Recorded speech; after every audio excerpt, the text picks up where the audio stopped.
Because anybody who is experiencing optimal mental health, these are the signs where you know whether you are experiencing optimal mental health. One is that you realize your own abilities and potential, right?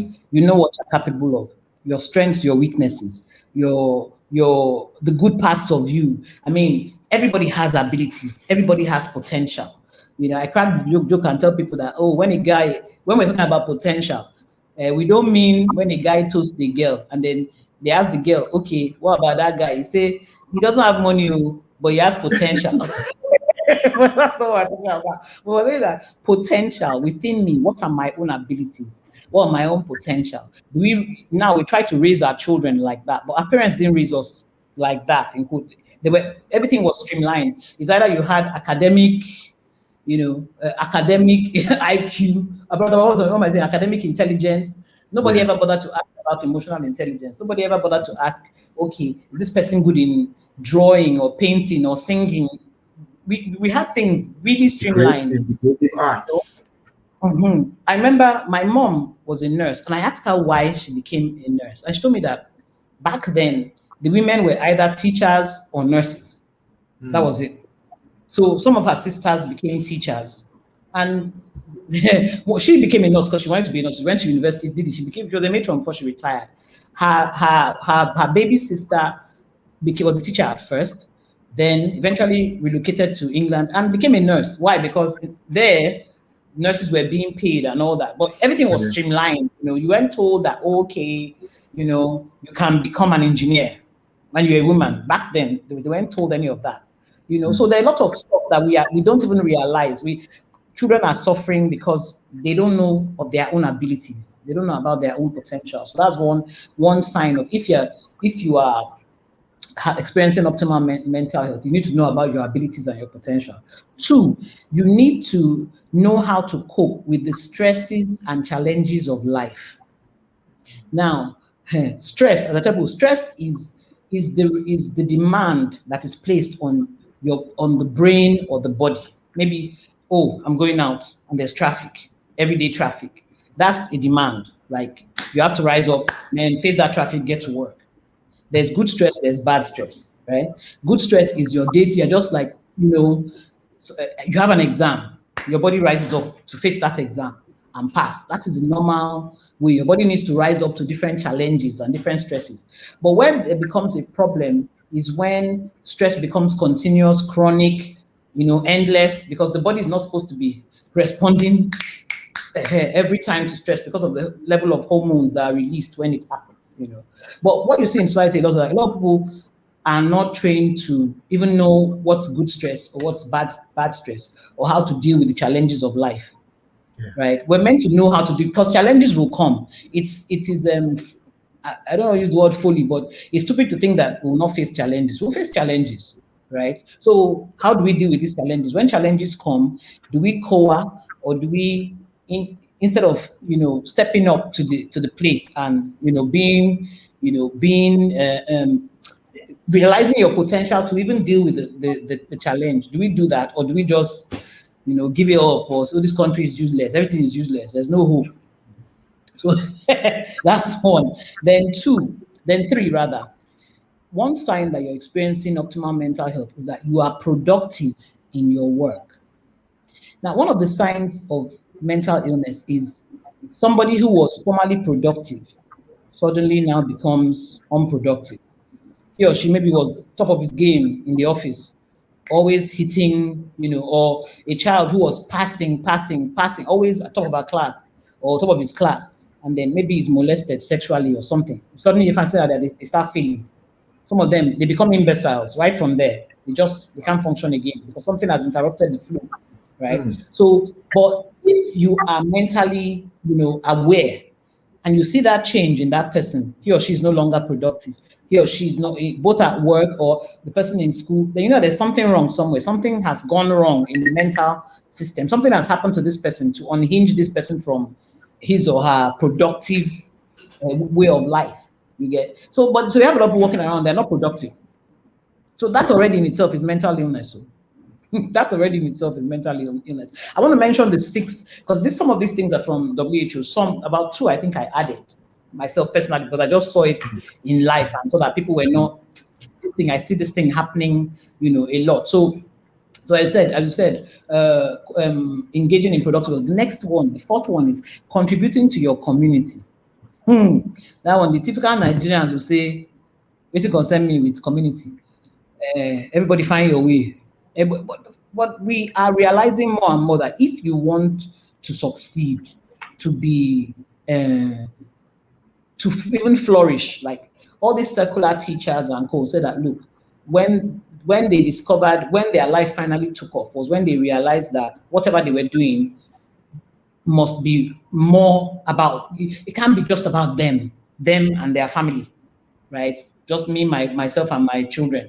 That's what I'm working for. That's all I'm working for. Then I realized there had to be a bigger picture. Why? Because we are in a society, and in mental wellness, you are meant to have, which brings me to the 5th point. You're supposed to be able to enjoy strong relationships. So I said, contributing to your society, one, strong relationships, strong, good relationships. We are humans of how will I say that connectivity. When we do not connect, in fact, some of the symptoms of mental illness is when we are not connecting well with others. We don't want to see anybody. Maybe like people now just say, I just want to be alone. I don't want to see anybody. Yeah, there are times when you want to hibernate, recharge, stay away from people. That's fine. It happens. But when it becomes that is your way of life, you don't talk to anybody. You just want to be on an island all by yourself. Then there's a problem because conditions like depression, and there's one of our conditions that they are what you call dissociative disorders. They do not get better when you are alone. Wow. When you choose to be by yourself, you are going through depression. You're not saying no, you don't see anybody. I don't see anybody. I just want to stay in my room. I just want. They don't get better.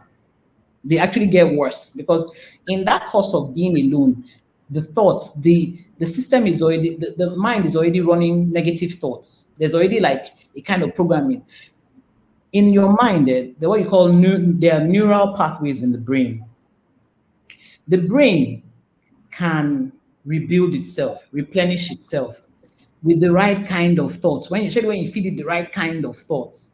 There was something I was watching this recent there's this ad this recent friends they're doing like a reunion. Yeah, the show. Yes, reunion. So Jennifer Aniston was saying something about the neural the pathways in the brain, and they said yes, when they all met themselves at the beginning of the show, they just felt this connection to each other, and within their minds a bond was formed, so that in their brains they felt that this person is my family, right? I'm going to live and die for this person. So I even think they even agreed among themselves that they were going to be paid the same thing. If they don't pay all of them the same thing, and I think that thing now made waves across other boards where other people everybody was just fighting for themselves, what they will pay them, But they succeeded so much as a cast because all 6 of them agreed to collect the same money. That connection, that strong relationship was there. So they were able to be there for each other, even through the stress, the Hollywood, all those stresses, all of them went through different kinds of stress. But that connection, knowing that somebody is there for you, it's such a very, very, very, very powerful thing. That is why when relationships don't work, especially relationships that you believe that would be there for you no matter what, that's why you happen to now fall into depression, or start having panic attacks, or start contemplating suicide, because man was not built to be like alone.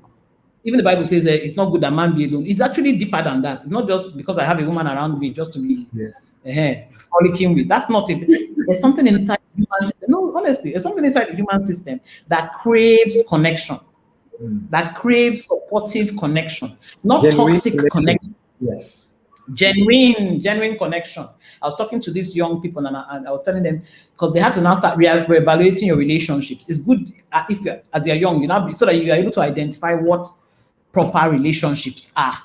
If somebody is going to bust you because you don't have as much money as him, or he's going to bust you because maybe you're not the happening guy in class, and all that, then that's not a real relationship.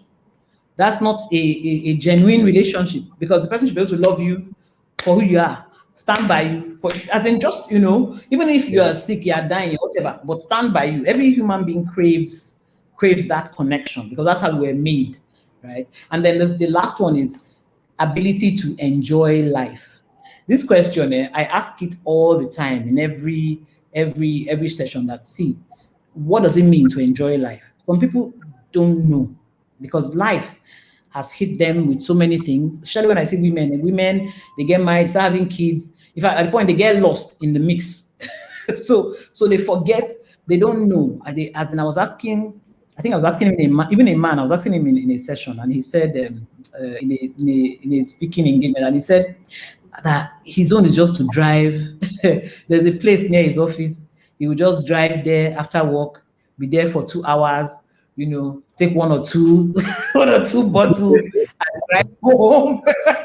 And that is his definition. And he was saying it straight from his guts, that it makes him feel like this life is worth living or something. So I think when I tell people that, because when people begin to experience mental illness, when you ask them, what have you done that is enjoyable, maybe in the past 1 year or 2 years, someone say nothing. They've not, because one of the symptoms of mental illness is things that the person previously enjoyed, they lose interest in. So you see a lot of people, maybe they were singers, they were writers, maybe they were actors, or they were whatever they were. They kind of like start losing interest in all those things. They just lose interest. They don't go out with friends. They don't want to go and have fun. They just want to be on their own and be miserable, cry for hours. So for some personalities, not even crying, they'll just be irritable. They'll be snapping. They'll be cut. They will look for a way to cut people. They will be self-sabotaging every relationship, because there's something going on inside them that there's a pain within them that they can't even seem to understand that this is a mental illness. There's something going on.